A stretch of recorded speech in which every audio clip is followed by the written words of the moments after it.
Hi guys, तो ये मेरा पहला इंडिया ट्रिप है आफ्टर मूविंग टू कनाडा। और इस ट्रिप पे मैंने सोचा कि कुछ स्पेशल लेकर जाऊं अपनी दादी के लिए।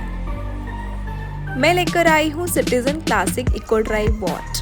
कैसी लगी? बहुत ही क्लासी और एलिगेंट है। सबसे अच्छी बात ये इको ड्राइव टेक्नोलॉजी है, मतलब इसको बैटरी चेंज करने की ज़रूरत नहीं पड़ती। ये वॉच लाइट से चार्ज होती है, चाहे सनलाइट हो या इंडोर लाइट, दोनों से चार्ज हो जाती है।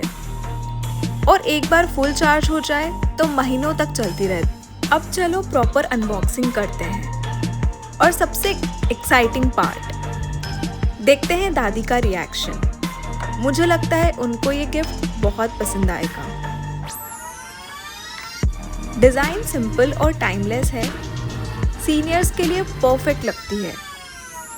डिटेल्स आपको सिटीजन की वेबसाइट पर मिल जाएगी।